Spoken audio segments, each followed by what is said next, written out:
Veamos los fundamentos para el estudio de la geometría descriptiva.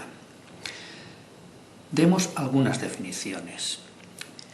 Geometría descriptiva.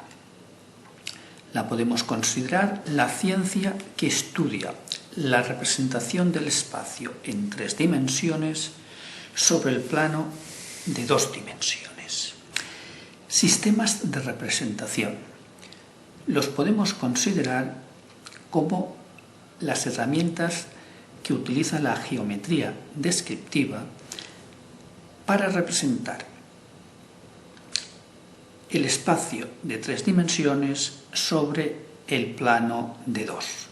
Elementos geométricos fundamentales en el espacio métrico o euclidio. Y aquí definiremos en este espacio el punto, que es un ente sin dimensiones, cuyo conjunto infinito de los mismos llenan el espacio de 3 dimensiones. La recta es la figura geométrica de una dimensión, la longitud, definida por 2 puntos por los que pasa. Fijémonos que la recta será la distancia más corta que existe entre 2 puntos. Y al conjunto de infinitos puntos que pertenezca a una recta le llamaremos puntos alineados. El plano es la figura geométrica de 2 dimensiones. Es una superficie. Queda definida por 3 puntos no alineados. Al conjunto de las infinitas rectas que pertenecen a un plano le llamaremos rectas coplanarias. Definidos los elementos fundamentales del espacio métrico o euclidio, vamos a definir los elementos del infinito. Fijémonos. Llamaremos punto impropio o dirección al punto de una recta que pertenezca al infinito, es decir, es un punto no alcanzable. Toda recta tendrá un punto en el infinito que le llamaremos impropio o dirección. Recta impropia u orientación. La recta impropia u orientación es la recta que contiene todos los puntos impropios de las rectas coplanarias, es decir, todas las rectas contenidas en un plano, los puntos impropios de la misma pertenecen a la recta impropia u orientación del plano. Y por último, plano impropio.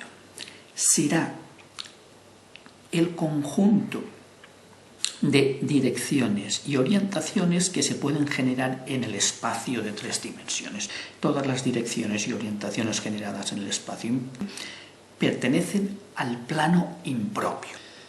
Bien, dicho esto, definido los elementos en el espacio métrico o euclidio y en el cual hemos definido los elementos del infinito, aparece lo que llamaremos espacio proyectivo, es decir, el espacio proyectivo es el espacio métrico en el que se han definido los elementos impropios o del infinito. Una vez definidos los elementos fundamentales de la geometría, veamos cómo los podemos representar en el espacio tridimensional. Partiremos de unos ejes de referencia, que llamaremos ejes coordenados, X, Y y Z, que van a formar un triedro trirectángulo. A partir de este elementos de referencia, un punto en el espacio quedará definido por 3 coordenadas. Fijémonos, si tenemos una coordenada que le llamaremos coordenada X del punto, por ejemplo, A, la coordenada Y del punto A, y la coordenada Z, las 3 direcciones del espacio. Con estas 3 coordenadas podremos situar el punto en el espacio sin ambigüedad, ¿verdad? Aquí tenemos a estas coordenadas, les podemos llamar coordenadas rectangulares. Fijémonos que el punto A estaría en el vértice, hacia un vértice de un prisma rectangular. Punto A, dado por las coordenadas X, Y y Z. De esta forma podemos situar un punto en el espacio. Si ahora situamos otro punto en el espacio, punto B, de esta forma tendremos, imaginemos, coordenada Y del punto B, la coordenada Z del punto B y imaginemos que aquí tenemos el punto B en el espacio. Una vez tenemos dos puntos, hemos definido una recta. Sabemos que dos puntos definen una recta. La recta que pasa por estos dos puntos a la que pertenece, llamémosle recta R. Muy bien, de forma que la recta R está definida por los puntos A y B. Sabemos que AB es la distancia más corta que existe entre dichos puntos. Y ahora definamos en el espacio el plano. Sabemos que un plano queda determinado por tres puntos no alineados, ¿verdad? Y imaginemos, tenemos un punto en el espacio, llamémosle C. Tenemos la coordenada X del punto C, la coordenada Z del punto C y aquí tenemos el punto C en el espacio. Bien, tres puntos no alineados determinan el plano.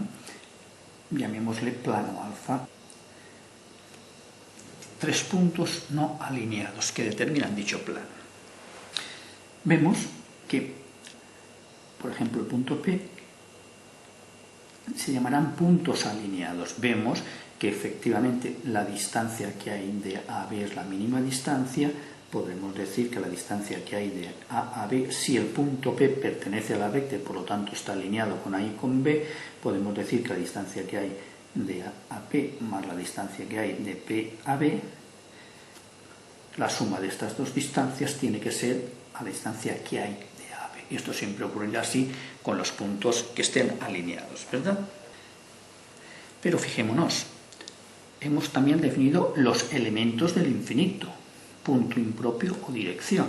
Es decir, la recta R tendrá un punto que pertenecerá al infinito, que lo vamos a representar, por ejemplo, de esta forma, el punto R del infinito, punto impropio o dirección de la recta R.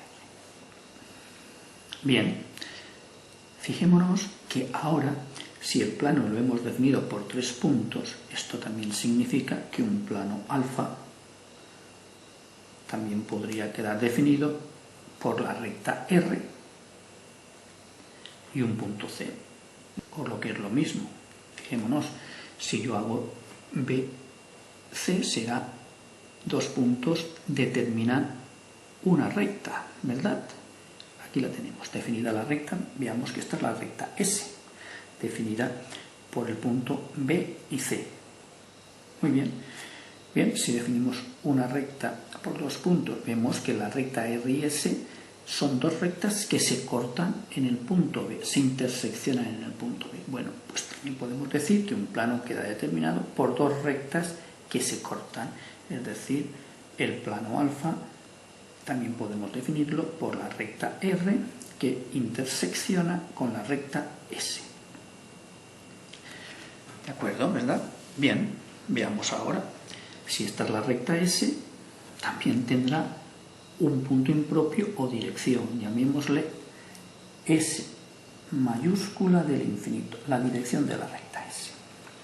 Veamos aquí, la dirección de la recta S y la dirección de la recta R son estas dos direcciones, determinarían la recta impropia u orientación del plano alfa, es decir, llamémosle I del infinito. Esta I del infinito, esta recta del infinito, sería la orientación del plano alfa, es decir, dada por S del infinito y R del infinito, que son los puntos impropios o direcciones de dos rectas coplanarias, ¿verdad? Esto sería la recta impropia del plano alfa. Muy bien, en esta recta impropia o orientación del plano alfa contiene todas las direcciones o puntos impropios de las rectas coplanarias. Si definimos ahora el paralelismo en el espacio proyectivo, podemos decir que dos rectas paralelas son aquellas que tienen la misma dirección, es decir, la recta R y R' son paralelas cuando incidan en el punto impropio, es decir, si a la dirección de la recta R le llamamos R del infinito y de R' del infinito, diremos que la recta R es paralela a R' si la dirección de la recta R es la misma que la dirección de la recta R'. De la misma forma, diremos que dos planos en el espacio son paralelos, es decir, el plano alfa y alfa' son paralelos cuando tengan la misma orientación, es decir, incidan en su recta impropia. Alfa será paralelo a alfa' si la orientación de alfa, llamemos y del infinito, es la misma que la orientación de alfa', llamémosle y' del infinito. Fijémonos que si en el plano alfa dibujáramos dos rectas R y S que se interseccionan en un punto A, veamos que podemos trazar por alfa' una recta R' paralela a R y S' paralela a S, que se cortarían en un punto, llamemos A'. Fijémonos, si R' es paralela a R y S' es paralela a S, las orientaciones de estos planos son iguales, ya que las direcciones de las rectas lo son y deben pertenecer, ya sabemos que las direcciones de las rectas R tienen que estar en la orientación del plano alfa y las direcciones de la recta R' y S' que pertenecen a alfa' tendrán que estar en la orientación del plano alfa', y fijémonos cómo efectivamente van a coincidir, ¿verdad? Bien, pues definido el paralelismo en el espacio proyectivo, vamos a ver que un plano alfa también podrá estar definido por dos rectas paralelas. Fijémonos si trazamos por C una recta paralela a la recta R, llamémosle a esta recta R', tendremos que su dirección R' mayúscula coincide con la de la recta R, es decir, la dirección de la recta R es la misma que la dirección de la recta R'. Por lo tanto, inciden en el punto del infinito. Esto implicará que efectivamente R es paralela a R'. ¿Verdad? Siempre que tengamos dos rectas paralelas determinan un plano. Es decir, que el plano alfa también podría quedar determinado por R y R', que son rectas paralelas. Podemos resumir que en el espacio un plano quedará determinado por tres puntos no alineados, por una recta R y un punto que no pertenezca a la recta, por dos rectas que se cortan en un punto propio, como en el caso de la recta R y S, o por dos rectas que se cortan en la dirección o punto impropio, que serán dos rectas paralelas.